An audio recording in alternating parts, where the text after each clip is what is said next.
Subhanahu wa Ta'ala, yang mana pada hari ini kita diberikan kesehatan dan kesempatan sehingga kita bisa berkumpul di ruang kelas ini dalam rangka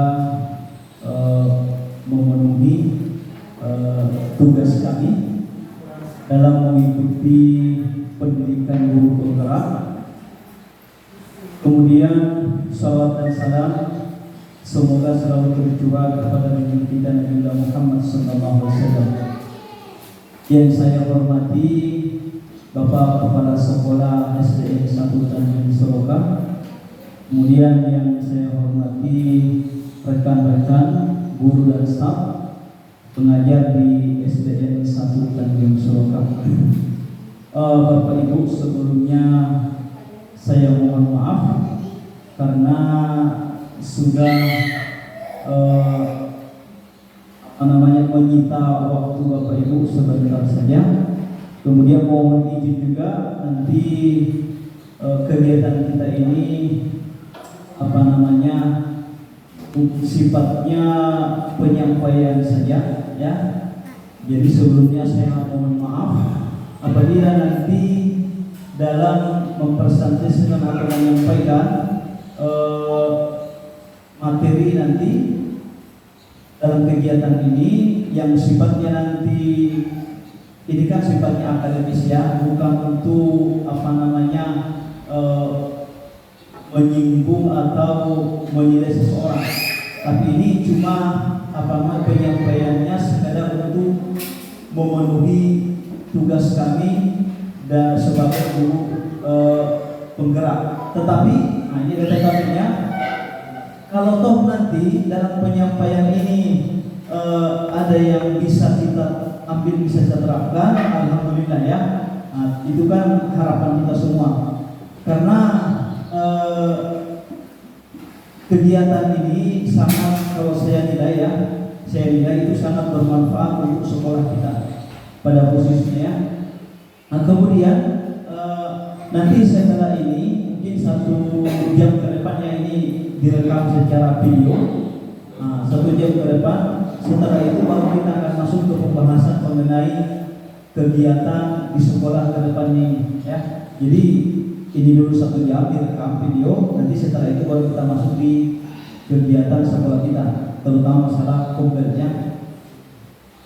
Jadi Bapak Ibu, sebelum saya memulai presentasi saya meminta kepada Bapak Kepala Sekolah untuk memberikan sepatah 2 kata sambutan mengenai kegiatan kita pada hari ini. Demikian sambutan dari saya. Kemudian saya serahkan kepada Bapak Kepala Sekolah untuk menyampaikan 1-2 kata pada beliau. Dipersilakan. Assalamualaikum warahmatullahi wabarakatuh. Yang saya hormati Bapak Ibu dan Guru dan staf, pertama menjadi penyampaian puji syukur kepada Allah Subhanahu wa Ta'ala yang mana pada hari ini kita kasih kekuatan, kesehatan sehingga kita dapat berkumpul di tempat ini. Tentang dibawakan kita untuk salawat dan salam kepada junjungan kita Muhammad sallallahu alaihi wasallam, kepada beliau yang membawa kita di alam kehidupan menuju ke akhirat.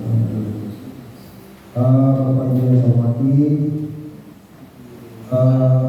adapun kita maksud berkumpul di tempat ini yaitu kaitannya dengan tugas Pak Nur Aswandi mengikuti guru penggerak. Adapun yang dibahas pada hari ini yaitu mengenai masalah konten dan diseminasi. Saya memang kurang tahu persis mengenai masalah ini, soalnya saya termasuk baru melihat hal ini. Hanya Pak Aswandi yang lebih bisa menjelaskan untuk ini. Mungkin saja itu yang bisa saya sampaikan. Wassalamualaikum warahmatullahi wabarakatuh. Dan untuk selanjutnya akan saya kembalikan kepada Bapak Suwarto.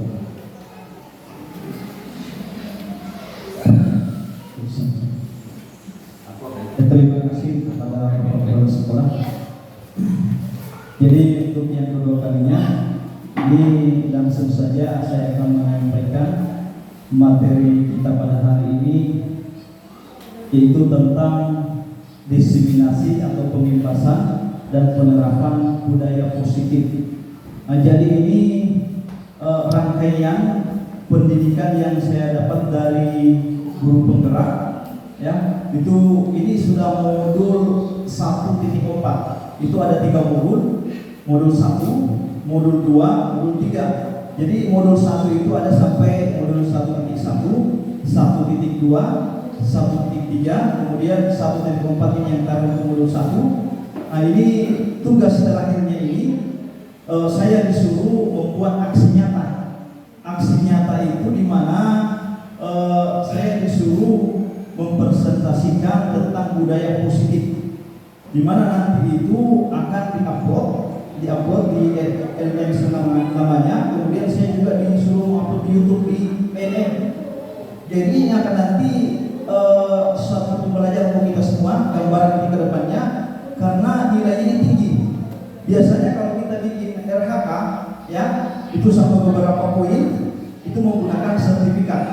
Nah, kalau seperti ini itu kan 32 ya, 32 poinnya. Kalau seperti ini, diseminarkan seperti ini, itu cukup satu ini, itu akan memenuhi 32. Cukup satu kegiatan ini dengan kita membuat video, kita upload di PMM, itu akan menjadi bukti karya. Jadi tidak perlu lagi kita mempunyai sertifikat yang banyak-banyak. Jadi ini satu gambaran atau misalnya pembelajaran kita untuk kedepannya, siapa tahu nanti kawan-kawan juga bisa melaksanakan.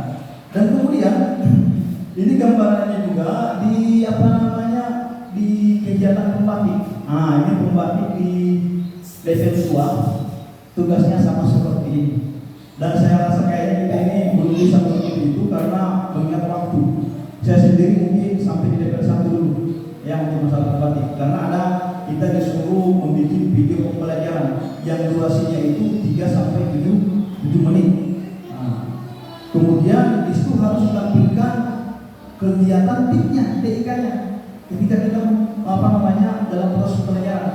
Nah, jadi video itu harus tampilkan kegiatan TIK yang kita menggunakan TIK, sehingga baru bisa diakui, sehingga kita bisa lulus level terakhir di pembatik level 2 ya. Oke, kita lanjut. Jadi yang pertama kemarin ini modul 1 ya. 1.1 itu mengenai filosofi pendidikan Indonesia. Itu berajuan kepada Ki Hajar Dewantara. Kemudian 1.2 itu peran dan guru penggerak ya. Peran guru penggerak. Kemudian di 1.3 itu ada kemarin visi guru penggerak. Kemarin kan ada pendampingan kita di kantor kan, kita bikin visi. Belum kita sampaikan sama Bapak ya. Nah, yang terakhir ini budaya positif. Jadi kita lanjut. Nah, ini ada beberapa gambaran sudah di depan. Budaya positif di sekolah itu ada anak-anak. Gambar pertama mengambil sampah. Nah, ketika masuk di pagar ini mereka mengambil sampah. Kemudian yang kedua itu sholat duha dan sholat zuhur berjamaah. Kemudian yang ketiga membersihkan kelas piket ya. Oke, next kita lanjut. Nah, pengantar menurut Ki Hajar Dewantara ini kita sekarang pendidikan kita ya, dasar pendidikan kita kesini ya. Menurut Ki Hajar Dewantara, pendidikan adalah pembudayaan buah bumi manusia yang beradab dan buah perjuangan manusia terhadap dua kekuatan yang selalu mengelilingi hidup manusia, yaitu kodrat alam dan kodrat zaman atau masyarakat. Nah, ini ada dua ini ya. Ini di PMM ada juga ya. Jadi ini bukan seminar materi, tapi nanti bisa juga kita pelajari di PMM nya. Jadi sudah ada gambaran. Nah, ini sebenarnya filosofi Hajar Dewantara ini itu sesuai dengan pernyataan Imam Ali bin Abi Thalib ya. Kata Imam Ali, didiklah anak-anak kalian sesuai dengan zamannya. Mungkin Bunda Snaini ya, dulu metodenya pasti beda dengan sekarang, jauh beda ya. Makanya sesuai pesan Ali dengan filosofi di Hajar Dewantara itu sangat selaras ya, sangat selaras. Karena sekarang kita ini pendidikan kita sangat dituntut dalam mengikuti zaman. Kalau cara kita mengajar, cara pendidikan kita, pola pendidikan kita tidak mengikuti zaman, maka kita akan ketinggalan jauh. Kita akan tidak bisa berkompetensi. Ya. Nah, jadi sekarang itu kaitannya dengan pendidikan itu erat kaitannya dengan TIK, ya, TIK, teknologi informasi dan komunikasi. Oke, kita lanjut. Nah, kemudian filosofi pendidikan di Hajar Dewantara sebagai landasan transformasi pendidikan Indonesia yang berpihak pada anak. Jadi intinya pendidikan dasar ini di Hajar Dewantara ini itu bagaimana setiap kegiatan pembelajaran itu berpihak kepada anak. Jadi semua pembelajaran itu mengarah kepada anak. Kalau dulu anak itu jadi objek, sekarang anak itu jadi subjek. Mereka yang aktif. Jadi makanya sekarang Bapak Ibu kayaknya buku itu materi itu tidak terlalu penting untuk anak. Karena kenapa? Ya, materi itu bisa dicari anak sendiri lewat Google. Ya, bahkan mungkin anak kita itu bisa lebih pintar daripada kita memainkan di handphone ya. Nah, jadi makanya apa yang perlu kita kuatkan di anak kita itu adalah masalah pendidikan budi pekertinya, ya, budi pekertinya. Nah, ini. Jadi filosofi pendidikan Dewantara menjelaskan tujuan pendidikan adalah menuntun segala kodrat yang ada pada anak agar mereka dapat mencapai keselamatan dan kebahagiaan yang setinggi-tingginya baik sebagai manusia maupun sebagai dia anggota masyarakat. Nah, jadi ini tujuan filosofi pendidikan di Hajar Dewantara ya, menuntun anak. Jadi diistilahkan itu di Hajar Dewantara itu guru itu seperti petani, ya, petani yang menanam padi. Nah, dia menanam padi ini seorang petani tidak akan bisa berubah menjadi jagung, tidak akan bisa berubah jadi mangga. Ya, apa yang ditanam padi pasti akan tumbuh padi. Jadi tugas petani apa? Tinggal merawat. Ya, jadi maksudnya apa? Bahwa setiap anak itu punya potensi masing-masing, punya kelebihan dan punya keunikan. Jadi tinggal gurunya yang mengarahkan, ya, mana potensinya anak. Nah, seperti itu pendidikan kita sekarang. Ya, kita tinggal petani itu memberi pupuk pada tanah, kemudian menjaga padi itu tumbuh dengan baik atau menyaring rumputnya, ya. Tetapi petani itu satu hal tadi tidak boleh dilupakan, tidak bisa menjadikan padi itu menjadi jagung. Ya, itulah konsep pendidikan sekarang ya. Nah, oke, kita lanjut. Sekarang kita ke pengantarnya sudah. Nah, ini kita langsung ke apa yang kita bahas. Apa itu budaya positif? Nah, ini apa itu budaya positif? Ya.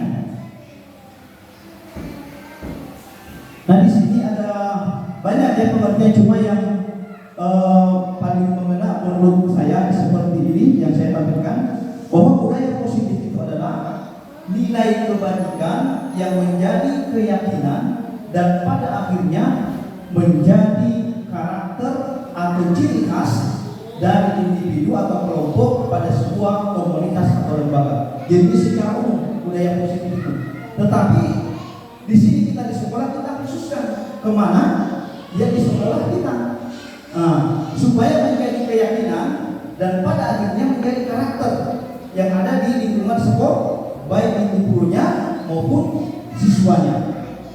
Nah, menjadi ciri khas dari individu dan atau kelompok pada sebuah komunitas atau lembaga. Oke, lanjut.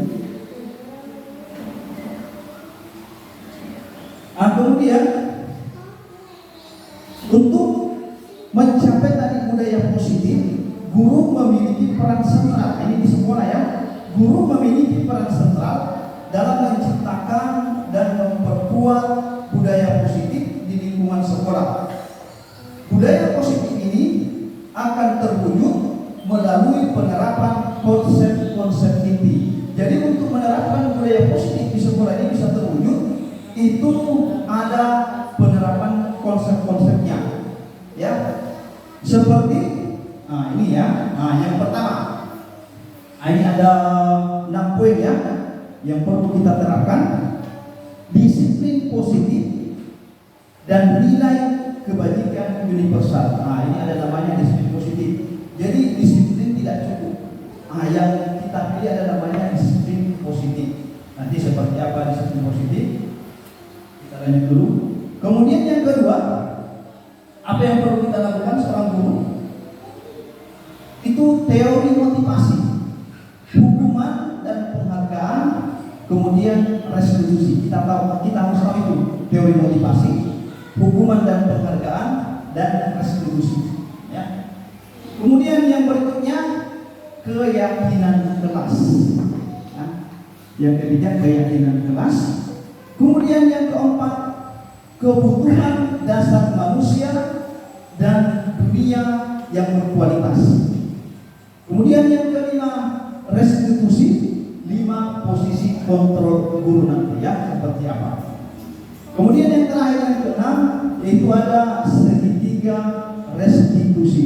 Dan ke-6 poin ini selama ini kita jalankan, tapi kita tidak tahu di mana posisi kita sekarang dan yang mana yang sebaiknya kita gunakan.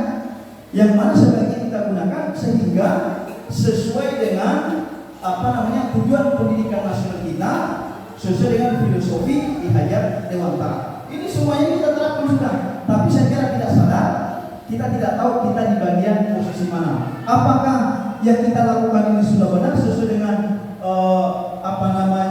aturan-aturan pendidikan atau tidak ya? Kita lanjut.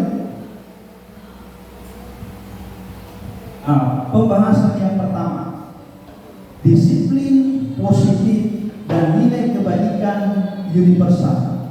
Perubahan paradigma dulu ya. Ini ada kita awali dengan kegiatan pemantik ya. Kita awali kegiatan pemantik. Kegiatan pemantiknya itu judulnya cobalah buka ya. Anda dan teman Anda akan melakukan kegiatan cobalah buka. Ini misalnya Anda dan teman Anda sebagai A, teman Anda sebagai B. Ini dia. Anda adalah A. Tugas Anda, ini kita ibaratkan diri kita ya. Tugas Anda adalah mengepalkan salah satu tangan Anda. Kita kepalkan ya. Kemudian coba Anda bayangkan bahwa Anda menyimpan sesuatu yang sangat berharga di dalam kepalan tangan. Kepalan tangan Anda. Kita kepalkan tangan, seolah-olah kita membayangkan bahwa dalam kepalan tangan kita itu benda yang sangat berharga ya. Kemudian Anda perlu menjaga benda tersebut sekuat tenaga Anda karena begitu pentingnya untuk kehidupan Anda. Jadi benda itu sangat penting bagi kehidupan Anda, makanya perlu dijaga dengan baik. Oke, kita lanjut. Tugas rekan Anda yaitu si B. Ini si B adalah mencoba dengan segala cara untuk membuka kepalan tangan Anda. Ya, dia ini teman Anda atau si B, dia akan mencoba membuka kepalan tangan Anda tadi dengan berbagai macam cara. Untuk membuka kepalan tangan Anda, teman Anda B boleh membujuk, menghardik, mengintimidasi, memarahi, bahkan menggoda, menggelitik, bahkan menawari Anda uang atau apa saja, iming-iming apa saja, agar Anda bersedia membuka kepalan tangan Anda. Seperti itu dulu kegiatan pentingnya. Kita lanjut. Perintahnya, cobalah lakukan kegiatan, cobalah buka di atas dengan B secara bergantian. Jadi Anda dengan kawan Anda bergantian seperti itu ya, dengan waktu 30 detik saja. Ini gambaran saya ya, seperti itu kegiatannya. Kemudian ada pertanyaan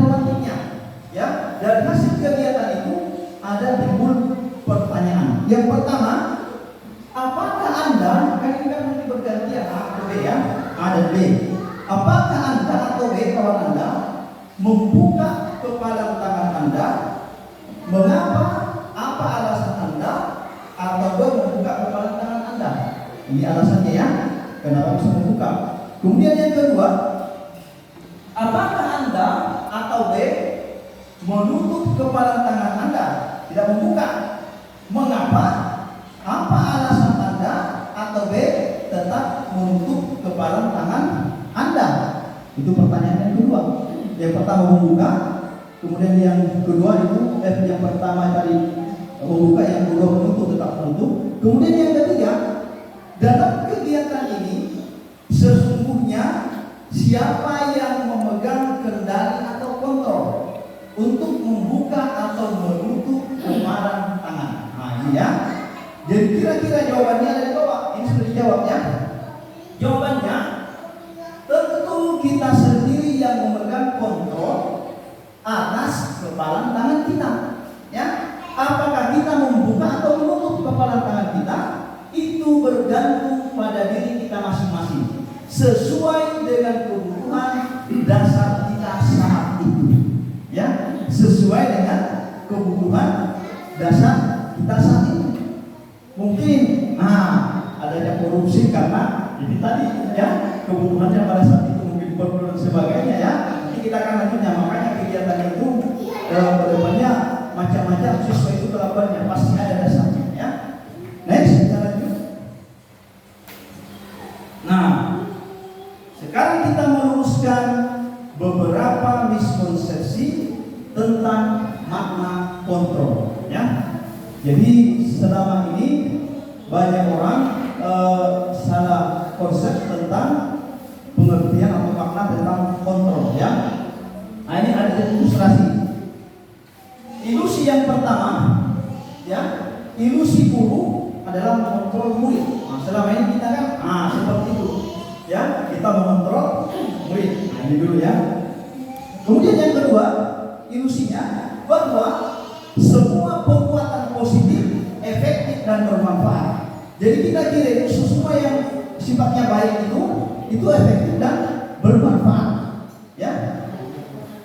Kemudian yang ketiga, ilusi yang ketiga bahwa kritik dan membuat orang merasa bersalah dapat menguatkan karakter. Nah, jadi kritik atau membuat orang merasa bersalah itu menguatkan karakter. Ya. Pada siswa ini ya, yang kita di sini. Kemudian ilusi yang keempat bahwa orang dewasa memiliki hak untuk memaksa. Jadi kaitannya kepada yang tidak dewasa ya, tentunya guru dengan siswanya. Oke? Berubah dari paradigma stimulus respon kepada pendekatan teori kontrol. Nah, ini contohnya seperti ini Bapak Ibu. Realitas ini stimulus respon, realitas atau kebutuhan kita sama ya. Kalau teori kontrol, realitas kebutuhan kita berbeda ya. Oke, berikutnya, semua orang melihat hal yang sama. Dalam teori kontrol, setiap orang memiliki gambaran yang berbeda. Ini jelasnya. Kemudian kita mencoba mengubah orang agar berpandangan sama dengan kita. Terkadang kita memaksakan kehendak kita supaya mengikuti kemauan kita. Padahal dalam teori kontrol kita berusaha memahami pandangan orang lain tentang dunia. Kita memahami ya. Oke, berikutnya, perilaku buruk dilihat sebagai suatu kesalahan. Belum tentu. Ya. Semua perilaku memiliki tujuan. Ya. Belum tentu. Orang misalnya membunuh belum tentu. Siapa tahu dia mempertahankan diri, mau dirampok aja kan benar ya. Seperti itu ya gambarannya ya. Kemudian berikutnya, orang lain bisa mengontrol saya. Hanya Anda yang bisa mengontrol diri Anda. Yang tidak bisa seperti tadi mengembangkan tangannya. Kemudian saya bisa mengontrol orang lain. Anda tidak bisa mengontrol orang lain. Kemudian berikutnya, pemaksaan ada pada saat rujukan gagal. Nah, ini kan biasanya kalau kita anak ini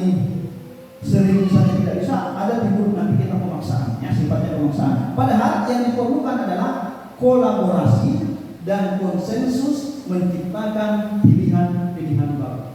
Jadi makanya kita ini kalau ada masalah kita musyawarahkan ya, supaya nanti ada pilihan-pilihan baru, opsi-opsi baru ya. Kemudian yang terakhir, model berpikir menang kalah. Ini yang sering terjadi pada diri kita ya. Selalu kita berpikir dalam sesuatu itu menang kalah. Padahal yang diharapkan itu dalam teori kontrol, model berpikir menang-menang. Ya. Model berpikir menang-menang. Ini sangat diperlukan dalam kondisi sekolahan ya, supaya sekolah itu kondusif ya. Oke, ini tadi teori kontrol gambarannya. Kita lanjut. Nah, sekarang apa itu disiplin positif? Ya, karena ada yang namanya disiplin, ada namanya disiplin positif. Ya, oke. Disiplin positif adalah suatu pendekatan. Ini sengaja saya ambil yang poin-poinnya saja ya. Saya tidak menjelaskan disiplin di sini lanjutkan karena waktunya mungkin terlalu banyak. Oke, kita lanjut. Disiplin positif adalah suatu pendekatan untuk menerapkan disiplin dari dalam diri anak tanpa hukuman dan hadiah. Tujuannya adalah untuk menanamkan motivasi kepada murid agar mereka menjadi orang yang mereka inginkan dan menghargai diri sendiri dengan nilai-nilai yang mereka yakini. Motivasi ini berasal dari diri murid yang namanya intrinsik, ada namanya ekstrinsik nanti ya, sehingga akan berdampak jangka panjang dan tidak akan berpengaruh dengan adanya hukuman atau hadiah. Ini kalau saya gambarkan seperti kalau orang kita Islam itu poin iman ya. Nah, biasanya ada namanya iman suasana.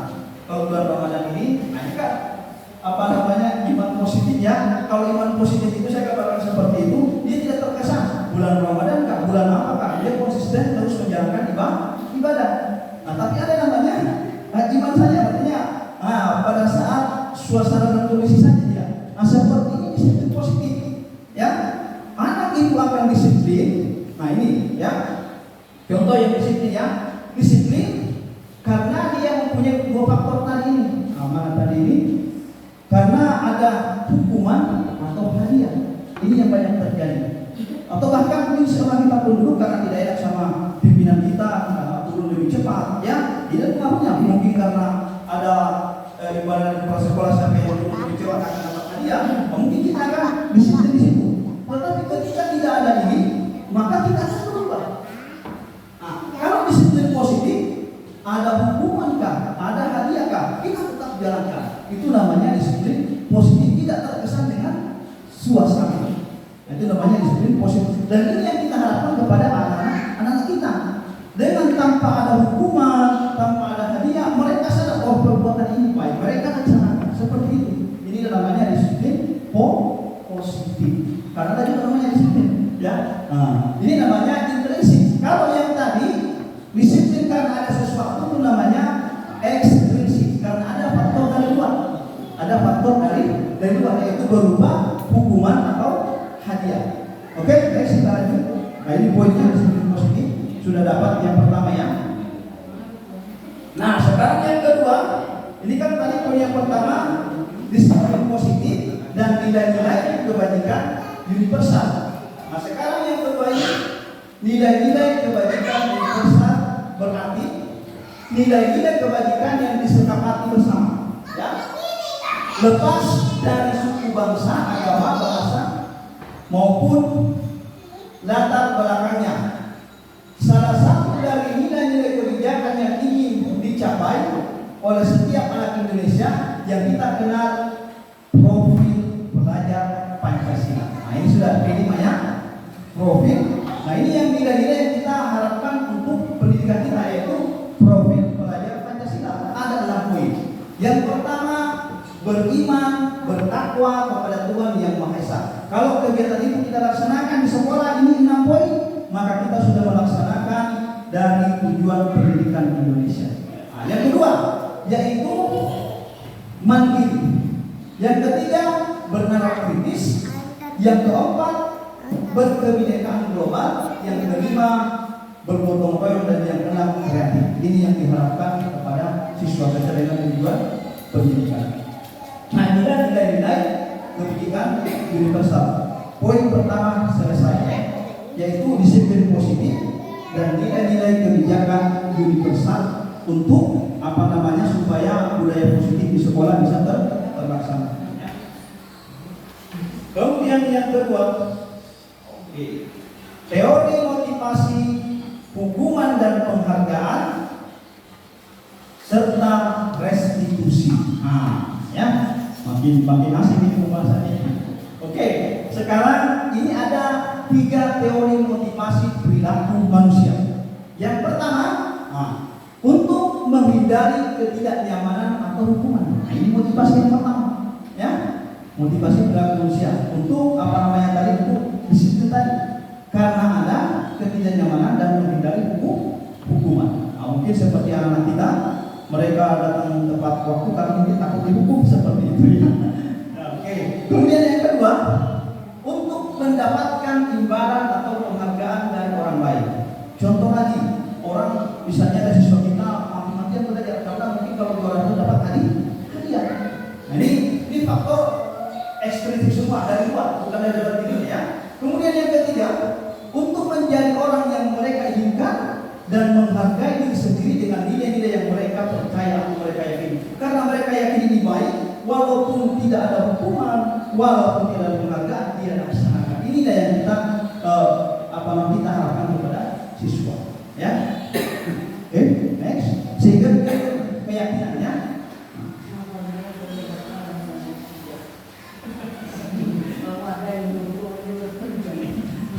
Oke, nanti menjelaskan. Next ya. Hukuman, konsekuensi dan restitusi ya. Motivasi sudah ya. Nah sekarang hukuman, konsekuensi dan restitusi. Jadi hukuman dan konsekuensi itu beda. Ya, hukuman, konsekuensi dan restitusi ya. Oke lihat. Di sini identitas gagal itu hukuman. Kalau identitas sukses itu berupa konsekuensi dan restitusi. Masuk di sini ya. Kenapa? Coba lihat, kita perhatikan. Nah, kalau hukuman itu sesuatu yang menyakitkan, harus terjadi. Sedangkan konsekuensi sesuatu harus terjadi. Kemudian restitusi merupakan pilihan. Itu mungkin saya ambil satu contoh karena saya sambil mematikan jam ini ya, 1 jam. Nah, kita langsung ke poin ini ya. 1, hukuman itu supaya kita bisa bedakan ya, yang mana hukuman, yang mana konsekuensi, yang mana restitusi. Sekarang kita di poin mana, apakah sebelum hukum atau bagaimana ya? Oke. Karena kalau kita di poin hukuman ini kita gagal sebenarnya dalam teori ini ya. Hukuman bersifat tidak terencana atau tiba-tiba. Anak atau murid tidak tahu apa yang akan terjadi dan tidak dilibatkan. Bisa berupa fisik atau psikis. Ya, contoh, anak datang terlambat, langsung kita hukum, kan tiba-tiba. Padahal sebenarnya yang baik jangan langsung dihukum. Kita harus tanyakan dulu. Karena kenapa? Bisa jadi ini ya, bisa jadi anak ini terlambat mungkin karena di luar dia menolong orang. Misalnya menolong orang kan dia terlambat. Nah, ketika kita hukum karena gara-gara menolong orang kita tidak klarifikasi tadi, akhirnya kegiatannya tadi yang baik di luar itu dia tidak mau lagi menolong orang ketika misalnya karena takut terlambat. Nah seperti itu hukumannya karena tiba-tiba. Nah, sedangkan konsekuensi ya sudah terencana atau sudah disepakati, kemudian sudah dibahas dan disetujui oleh murid dan guru. Itu konsekuensi. Jadi sudah kesepakatannya, walaupun kita tidak sampaikan kepada siswa, dia sudah tahu. Ya. Misalnya kalau terlambat kita langsung suruh misalnya di WC itu kan tidak dalam pikiran anak itu saya akan suruh di WC. Tapi kalau misalnya sudah konsekuensi, misalnya kalau kita terlambat, langsung saja masuk dulu nanti ada ide dan sebagainya. Nah seperti itu sudah ada ketentuannya. Artinya guru dan siswa sudah tahu. Ya, itu namanya konsekuensi. Nah sekarang restitusi adalah proses menciptakan kondisi bagi murid untuk memperbaiki kesalahan mereka, sehingga mereka bisa kembali pada kelompok mereka dengan cara karakter yang lebih kuat. Nah, ini makanya tadi restitusi merupakan pilihan. Jadi proses menciptakan kondisi bagi murid untuk memperbaiki kesalahan mereka sehingga mereka bisa kembali pada kelompok mereka dengan karakter yang lebih kuat. Nah, seperti itu restitusi gambarannya. Sekarang kita bisa membina poin di mana kita berada sekarang ya. Nah, kalau di hukum itu teorinya kita gagal. Kalau misalnya konsekuensi dan restitusi itu identitas sukses ya. Next, kita lanjut. Coba tak, jangan bertanya dulu. Jangan bertanya dulu. Kita coba dulu nanti sesi pertanyaannya. Bukan tidak bisa ya sebenarnya. Oke, restitusi, kita lanjut ke restitusi ya. Restitusi adalah yang pertama, sebuah cara menanamkan disiplin positif pada murid. Itu yang pertama ya. Kemudian yang kedua, restitusi bukan untuk menebus kesalahan, namun untuk belajar dari kesalahan. Yang ketiga, restitusi memperbaiki hubungan. Karena kenapa? Kalau sifatnya kita selalu menghukum kepada anak, itu nanti akan ada kecenderungan itu dendam. Maka hubungan siswa dengan guru ini akan ada renggang ya. Jadi restitusi memperbaiki hubungan. Kemudian yang keempat, restitusi adalah tawaran, bukan paksaan. Ya. Yang kelima, restitusi menuntun untuk melihat ke dalam diri. Yang keenam, restitusi mencari kebutuhan dasar yang mendasari tindakan. Jadi pokoknya kita klarifikasi kalau ada hal yang salah, kita tanyakan dulu apa penyebabnya ya. Kemudian yang ketujuh, restitusi diri adalah cara yang paling baik. Yang kedelapan, restitusi fokus pada karakter bukan tindakan. Kemudian yang kesembilan, restitusi fokus pada solusi. Ya. Berikutnya yang terakhir, restitusi mengembalikan murid yang berbuat salah pada ini karakter yang lebih kuat ya. Terpotong ya, mohon maaf. Oke, kita ada restitusi ya. Kita lanjut. Nah, setelah tadi ada dua poinnya, disiplin positif, kemudian kebijakan nilai universal, kemudian data lingkungan, yang ketiga keyakinan kelas. Nah, kita menuju keyakinan kelas ya. Apa itu keyakinan kelas? Nah, sekarang kan ini lebih, kalau kurikulum merdeka ini yang sekarang galakkan ini bukan peraturan kelas, tetapi keyakinan kelas ya. Oke, apa itu keyakinan kelas? Keyakinan kelas merupakan disiplin positif yang bisa diterapkan dalam membangun budaya positif di sekolah. Nilai-nilai keselamatan atau kesehatan inilah yang kita sebut sebagai suatu keyakinan, yaitu nilai-nilai kebajikan universal yang disepakati secara tersirat dan tersurat, lepas dari latar belakang suku, negara, bahasa, hukum, agama. Itulah tadi kalau tujuan pendidik kita P5, profil belajar Pancasila secara umum untuk pendidikan kita. Nah, sekarang untuk di sekolah kita nanti khususkan, nanti kita akan bikin yang namanya keyakinan kelas di masing-masing, seperti itu ya. Oke? Nah, pembentukan keyakinan kelas. Nah, seperti apa kita membuat keyakinan kelas? Keyakinan kelas bersifat lebih abstrak daripada peraturan yang lebih rinci dan konkret. Yang kedua, keyakinan kelas berupa pernyataan-pernyataan universal.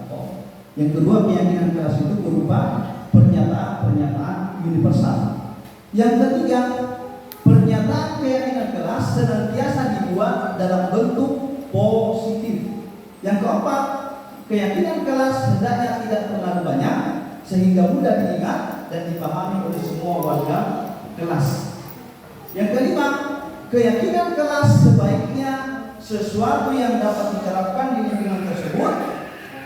Yang keenam, semua warga kelas hendaknya ikut berkontribusi dalam pembuatan keyakinan kelas lewat kegiatan curah pendapat. Ini yang penting. Kalau biasanya kalau peraturan kelas kita aja yang bikin. Nah, kalau keyakinan kelas ini itu semua terlibat siswa dengan gurunya untuk merumuskan keyakinan kelas. Kemudian bersedia meninjau kembali keyakinan kelas dari waktu ke waktu. Jadi keyakinan kelas ini tidak mutlak ya. Nah, kita tinjau kalau misalnya ada yang tercapai sudah di situ, satu boleh diganti. Walaupun tidak ada keyakinan kelas sudah, tapi siswa ini bisa melaksanakan.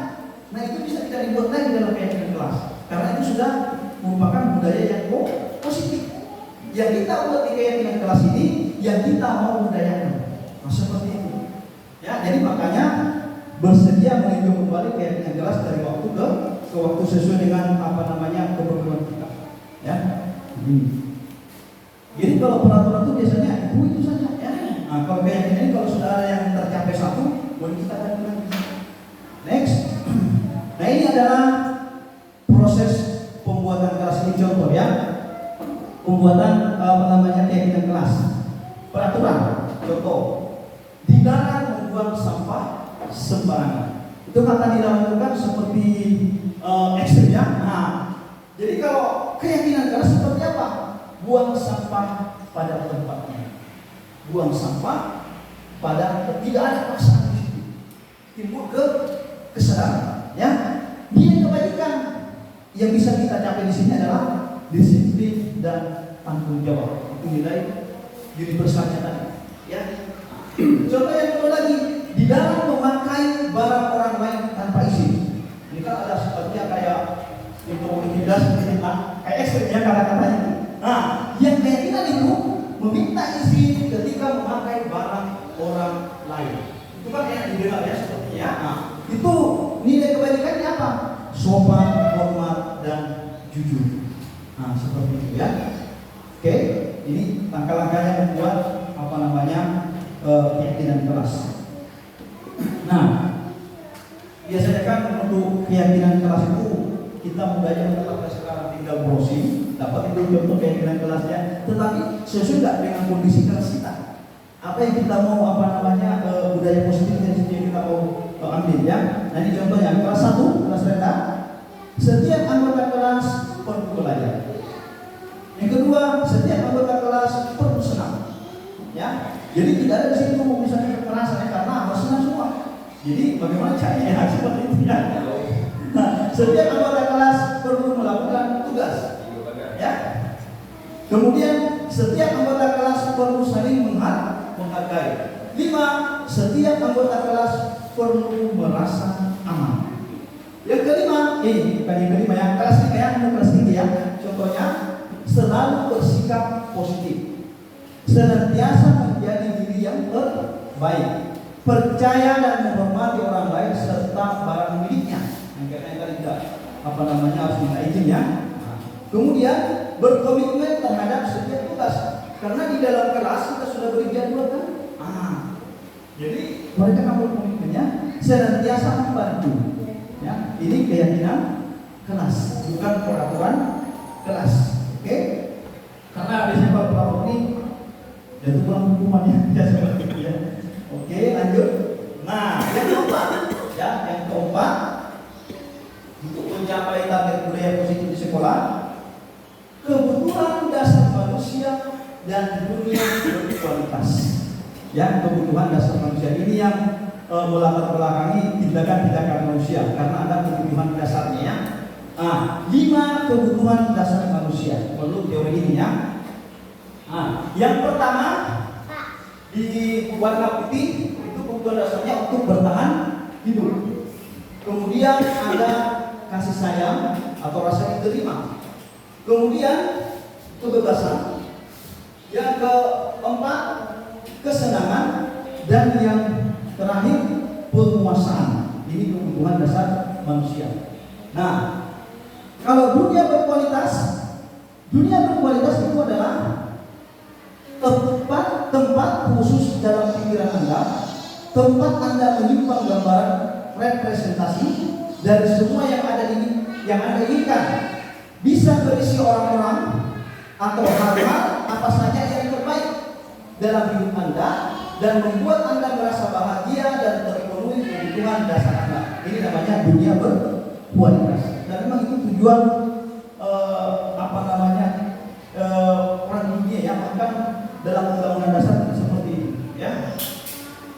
Oke, kita lanjut pembahasannya. Kebutuhan dasar manusia. Nah ini kita langsung ke contoh kasus ya. Ini ada contoh kasus. Ibu Lisa, guru kelas 4, ada ya, contoh saja ya. Guru kelas 4 di SD Perapi garis 1 ya. Sedang bingung menghadapi di salah satu contoh ya. Udah salah satu murid di kelasnya, yaitu si Anto. Beberapa anak telah datang dan mengeluh Anto yang seringkali meminta bekal makan siang mereka dengan paksa. Saya mau baca bilang, jika Anda menghadapi situasi seperti Ibu Lisa, apa yang akan Anda lakukan? Menurut Anda, kira-kira apa alasan Anto melakukan hal itu? Nah ini akan kita kembalikan ke ini tadi, kebutuhan dasar manusia. Nah ini dia ya. Ini ada kasus ini, salah satu contoh kasus ya. Bahkan mungkin terjadi di sekolah kita ya. Nah, dalam konteks penerapan disiplin positif, Ibu Lisa sebaiknya mencari tahu alasan Anto melakukan itu. Ya, cari tahu alasannya ya. Jangan langsung dihukum. Seperti tadi ya. Tindakan tersebut agar mengetahui kebutuhan mana yang sedang berusaha dipenuhi Anto. Nah, Anto tadi berbuat demikian karena kira-kira dari 5 dasar kebutuhan manusia itu ada yang tidak terpenuhi. Nah, contoh kita kasus yang pertama, poin pertama ya, jawaban pertama. Apabila jawaban Anto karena ia lapar dan orang tuanya tidak membawakannya bekal makanan untuk yang seharusnya makan siang, itu kebutuhannya adalah untuk bertahan hidup. Ya, untuk bertahan hidup. Mungkin karena dia lapar, sehingga dia mau belanja karena tidak punya uang, akhirnya minta sama temannya. Nah ini kebutuhannya adalah untuk bertahan hidup. Kemudian yang kedua, apabila jawaban Anto karena senang temannya menjadi perhatian dia, nah ini ya supaya perhatiannya, nah kebutuhannya adalah ingin mendapatkan kasih sayang atau ingin diterima. Nah seperti itu. Mungkin dia terasing dan sebagainya, nah, sehingga dia berbuat seperti itu ya. Yang ketiga, apabila jawaban Anto adalah dia merasa hebat karena temannya jadi takut dan menuruti keinginan biasanya seperti ini supaya takut. Ini adalah kebutuhan penguasaan, pengakuan atas kemampuan dirinya. Oh bisa ya hebat sebagainya. Nah ini dia kebutuhan dia ya. Nah yang kemampuan itu ya. Kemudian yang keempat, apabila jawaban Anto karena dia merasa bosan dengan bekal yang dibawakan ibunya, karena selalu membawakan bekal yang sama, tidak variatifnya, siapa tahu malah yang punya nama, apa yang mana? Nah ini berarti kebutuhannya adalah kebebasan atau kebutuhan akan pilihan. Dia tidak bebas di rumahnya dibatasi harus ini dan sebagainya.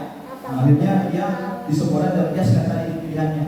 Ya, oke. Yang berikutnya terakhir, apabila jawaban Anto adalah karena iseng saja dan dia menikmati ekspresi wajah temannya yang kesal karena dia makanannya, tapi kebutuhannya adalah kesenangannya seperti itu. Nah, ya, jadi ini ada faktornya sehingga orang itu berbuat. Jadi perlu kita bertanya kepada siswa sehingga ada kita tahu kebutuhannya seperti ini. Ya, nah seperti yang kemarin yang di dinas pendidikan Pak ya.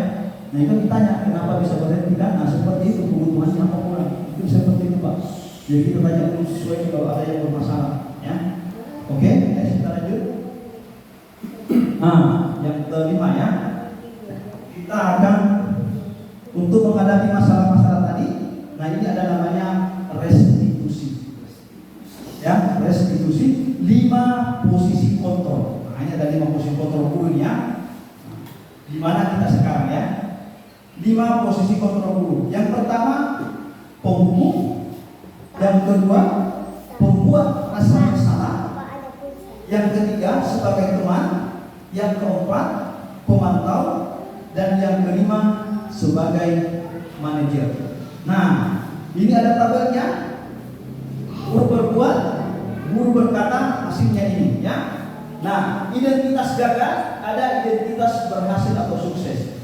Jadi identitas gagal itu menurut teori ini, apabila guru ada di posisi sebagai penghukum dan membuat orang bersalah atau membuat murid merasa bersalah, maka kita akan identitas gagal menurut teori ini. Ya.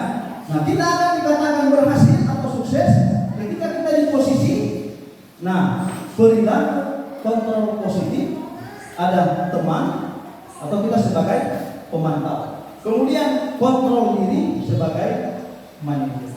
Nah, contohnya seperti di sini guru berbuat menghati, menunjuk-nunjuk, menyakiti dan menyindir siswa. Ya. Kemudian membuat orang bersalah, berceramah, menunjukkan kekecewaan mendalam kepada murid. Ya, itu termasuk perbuatan-perbuatan yang artinya kita ada identitas gagal. Ya. Kemudian, nah ini kalau kita misalnya di sukses atau berhasil, ada di perilaku kontrol positif sebagai teman. Ya, membuatkan alasan-alasan untuk murid-muridnya, ya, itu sebagai teman. Kemudian pemantau, menghitung dan mengukur.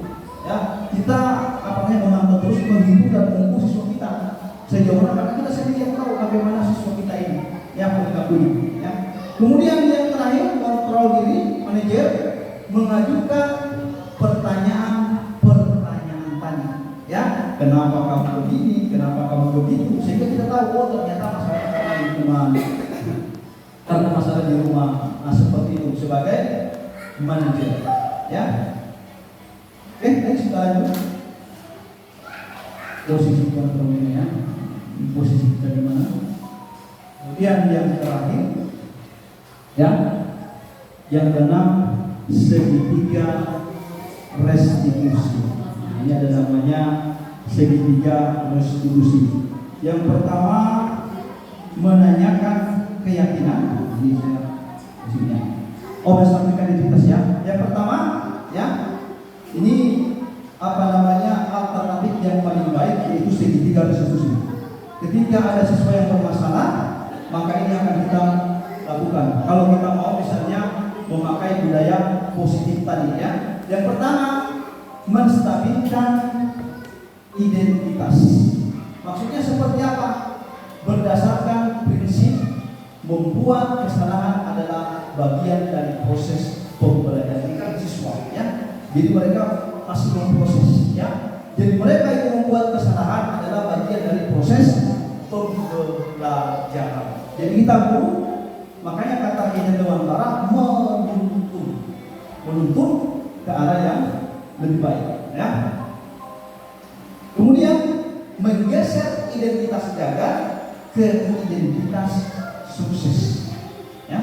Oke, yang kedua, kemudian kita melakukan validasi tindakan yang salah. Kita validasi tindakan yang salah. Pertama, berdasarkan prinsip setiap perilaku memenuhi suatu kebutuhan tertentu, ya. Berdasarkan prinsip setiap perilaku memenuhi suatu kebutuhan tertentu. Jadi setiap tindakan itu pasti ada berdasarnya. Kemudian guru akan bergeser dari pemikiran stimulus respon menjadi proaktif tadi, menjadi kontrolnya. Nah, tadi kan ada stimulus respon menjadi kontrol. Jadi kita kemudian akan bergeser, ya. Yang tadinya pemikiran stimulus akan menjadi pengontrol, ya. Kemudian berikutnya, mengenali dan mengakui kebutuhan murid akan memperbaiki hubungan dengan murid. Mengenali dan mengakui kebutuhan murid akan memperbaiki hubungan dengan murid. Karena jangan sampai kita dengan siswa itu ada hubungan yang tidak baik atau ada jarak, sehingga apa? Kita menyampaikan pembelajaran, siswa tidak akan bisa menerima karena akan diabaikan saja, ya. Diabaikan kalau kita ada jarak, ya, dengan siswa. Tapi kalau kita sebagai teman, sebagai teman, ya, bukan berarti teman sejawat, ya. Nah, istilahnya itu dia tidak segan dengan kita, ada permasalahan siswa, dia mau bercinta dengan kita. Jadi semua permasalahan siswa karena kita dianggapnya sebagai teman, maka dia akan cerita semuanya. Sehingga apa? Kita tahu permasalahan siswa tersebut, kita tahu kebutuhan siswa tersebut. Tapi kalau kita ada jarak, kita ada masalah dengan siswa, maka selamanya siswa akan bermasalah. Dia tidak akan mau bercerita masalahnya dengan kita. Itulah yang akan diharapkan dengan pendidikan pendidikan ini ya. Oke, berikutnya kemudian menanyakan keyakinan. Murid akan diberi pertanyaan-pertanyaan bermakna untuk memunculkan motivasi secara intrinsik. Jadi tugas kita sebagai guru ini ya, supaya menimbulkan keyakinan kepada siswa, kita berikan pertanyaan-pertanyaan yang bermakna, bukan intimidasi ya. Pertanyaan-pertanyaan bermakna yang menimbulkan atau menunjukkan motivasi secara intrinsik atau kesadaran diri ya. Kemudian mampu mengaitkannya dengan tindakan yang salah. Kemudian pertanyaan-pertanyaan tadi itu kita kaitkan ada hubungannya dengan kelakuan siswa yang tadi yang berbuat salah. Nah, seperti itu. Oke. Contoh kasus. Nah, ini ada contoh kasus. Ya. Contoh kasus untuk kita melaksanakan atau menerapkan segitiga resolusi ya. Guru matematika dan wali kelas 8 ini SMP, Ibu Santi sakit sehingga tidak dapat masuk mengajar. Akhirnya dicarikan guru pengganti, Ibu Eni. Nah, tadi Ibu Santi ya, karena sakit, jadi dicarikan guru pengganti namanya Ibu Eni. Ibu Eni baru 2 tahun menjadi guru di SMP tersebut. Beberapa murid perempuan yaitu Bibi dan Natali mengetahui hal ini dan mulai menggunakan kesempatan dan bersikap seenaknya, tertawa dan tidak memindahkan kehadiran Ibu Eni di kelas. Ibu Eni mencoba menyapa Vivi dan Natali dengan ramah sambil mengingatkan mereka untuk tetap fokus pada pengerjaan tugas. Ayolah, tugasnya dikerjakan. Nanti ibu tegur bapak kepala sekolah kalau kalian tidak mengerjakan tugas. Tolong bantu ibu ya. Namun Vivi dan Natali malah jadi tertawa. Ibu santai aja, kata si Natali dengan si Vivi ya. Jadi memang ini kayak mengejek ya. Mereka tetap tidak mengerjakan tugas dan malah mengobrol. Ini kan kejadian juga kita mungkin di kelas ya. Oke, lanjut. Contoh kasusnya. Keesokan harinya Ibu Santi memanggil Vivi dan Natali serta menanyakan tentang laporan Bu Eni. Ternyata Bu Eni melapor sama Bu Santi ya, kejadian di dalam kelasnya itu ya. Ibu Santi menanyakan apakah mereka bersedia melakukan atau memperbaiki permasalahan yang ada. Vivi dan Natali sempat ragu-ragu dan membela diri, namun pada akhirnya mengatakan akan meminta maaf. Ibu Santi menanggapi bahwa tindakan itu boleh saja dilakukan bila mereka sungguh-sungguh ingin meminta maaf.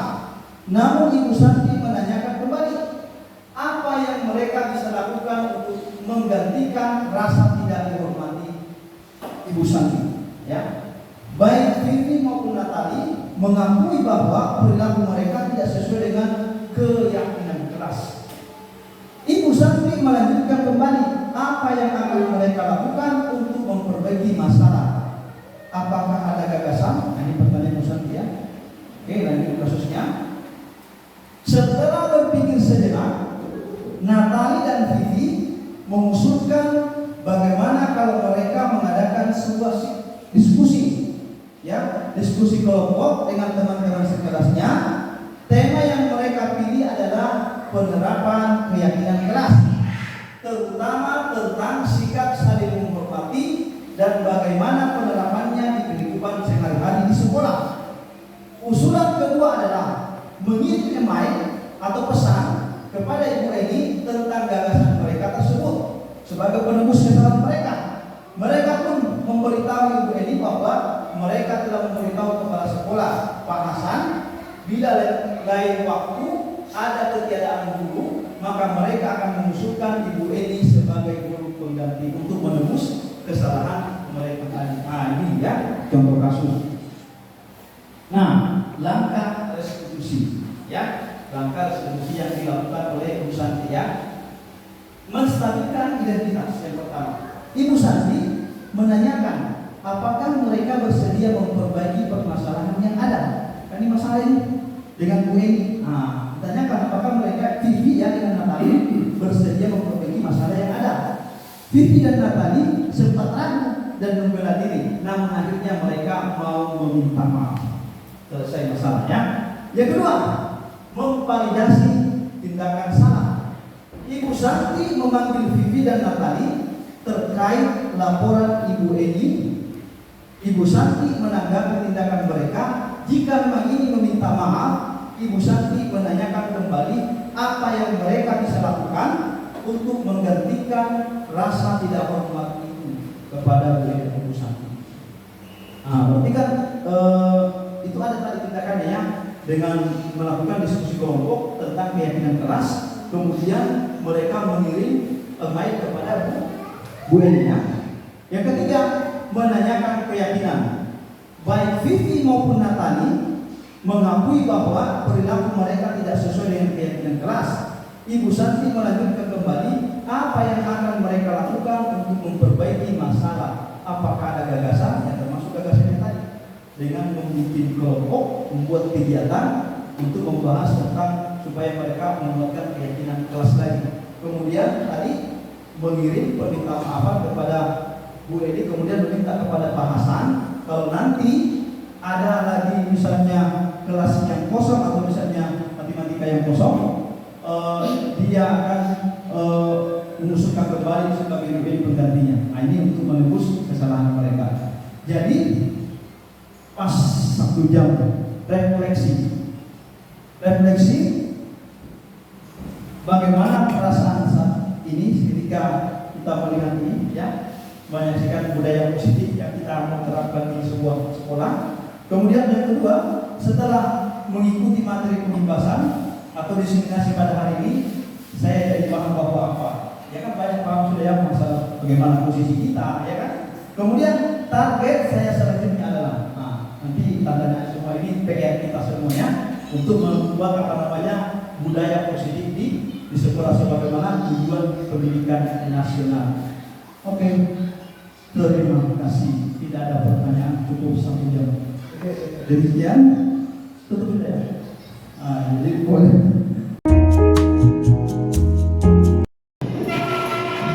Assalamualaikum warahmatullahi wabarakatuh. Waalaikumsalam warahmatullahi wabarakatuh. Terima kasih anak-anakku. Sekarang kita kembali bertemu.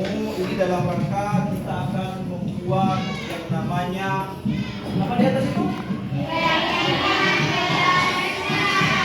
Keyakinan kelas. Biasanya kan ada peraturan kelas. Kita ganti bukan peraturan, tetapi keyakinan. Ya. Contohnya begini. Kan kalau peraturan itu biasanya begini. Dilarang membuang sampah sembarangan, ya kan? Jadi kalau keyakinan kelas itu seperti itu. Ya. Dia menggunakan kata-kata yang baik, yang positif. Tidak ada kata-kata di situ dilarang. Contohnya seperti apa? Keyakinan kelas itu, buanglah sampah pada tempatnya. Buang sampah pada tempatnya.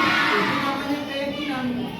Jadi nanti ya keyakinan kelas ini akan menjadi tata tertib di kelas kita yang perlu kita yakini dan kita laksanakan.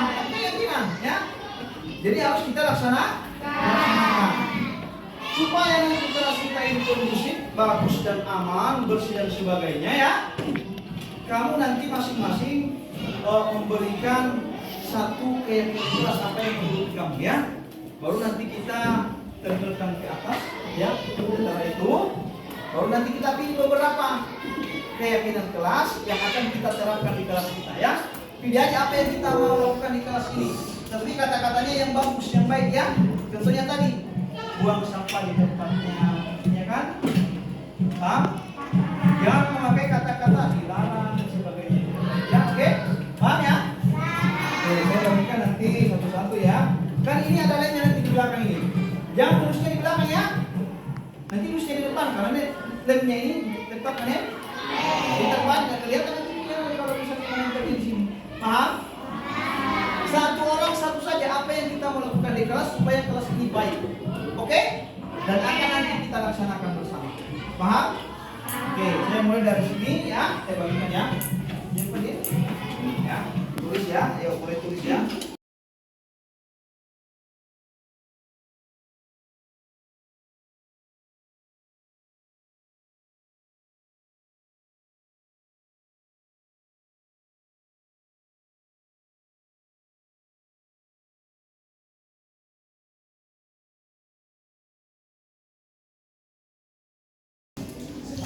soal. Tulis saja, tulis.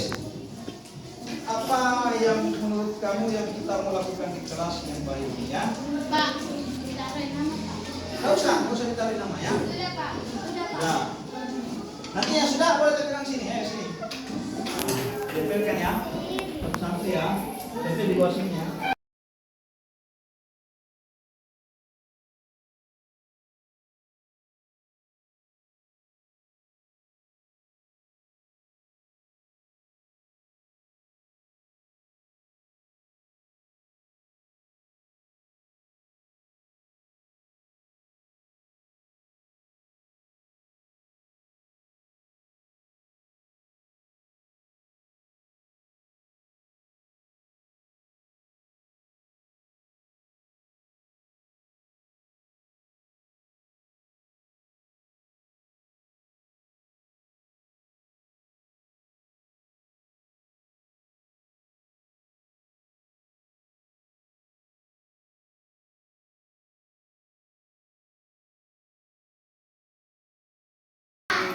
Nah, ini sudah hasil keyakinan kelas kita pada hari ini. Ya, kita akan memilih beberapa poin untuk kita jadikan sebagai keyakinan kelas kita yang akan kita laksanakan bersama. Jadi kita sepakatan bersama. Ini dari kamu ya. Nah, biasanya kalau peraturan biasanya dari Bapak, ya kan? Nah, ini dari kamu. Kita yakinkan semuanya, kita patuhi semua ya. Kita akan coba lihat beberapa.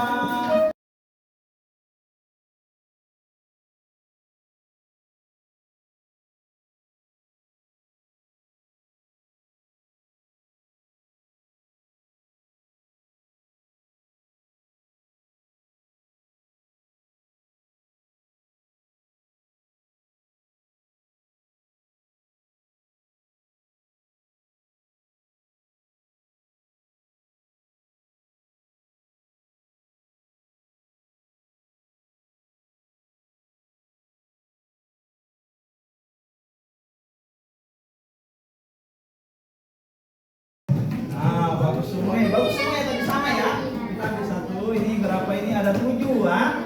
Nah, kita punya 7 keyakinan kelas yang akan kita terapkan ya.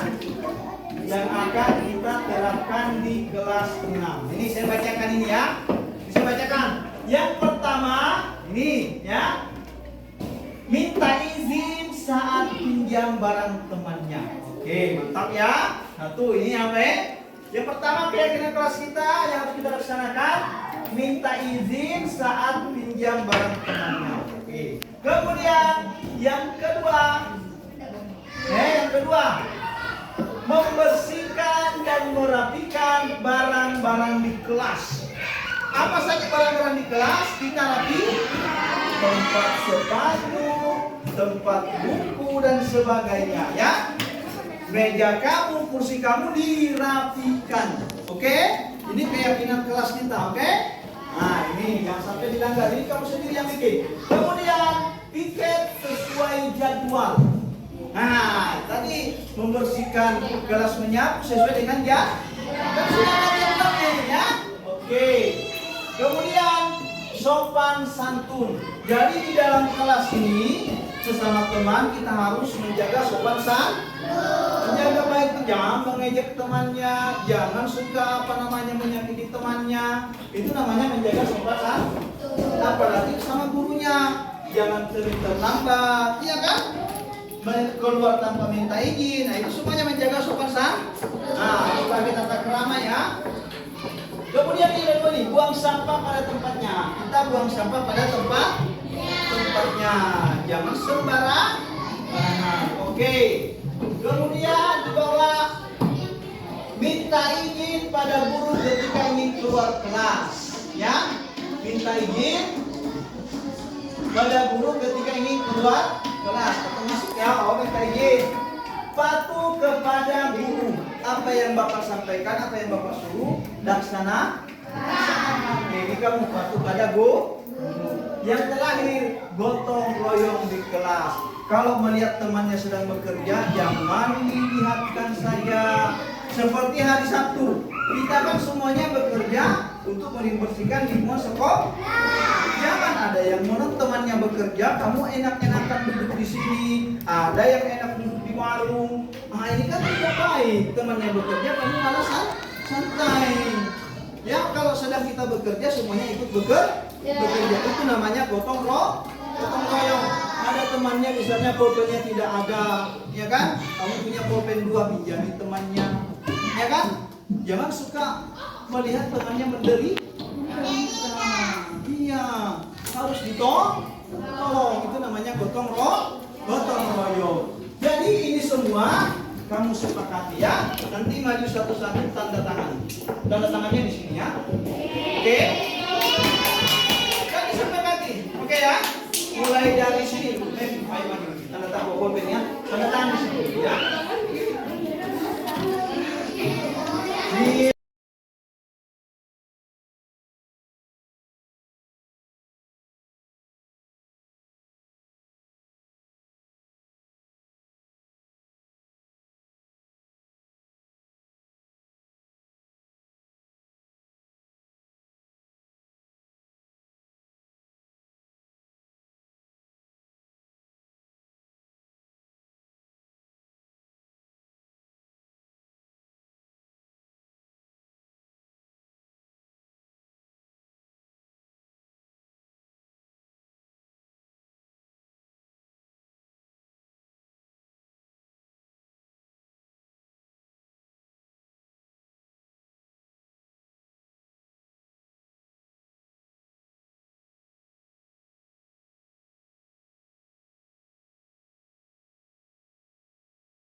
Ini keyakinan kelas sudah kamu tanda tangan juga, berarti artinya kita sepakati bersama ya. Nah, kalau begitu tepuk jempol dulu. Jempol kanan, jempol kiri, dua jempol, cakar. Tepuk tangan dulu. Terima kasih. Assalamualaikum warahmatullahi wabarakatuh. Saya senang. Saya akan melaksanakannya dengan baik. Mulai.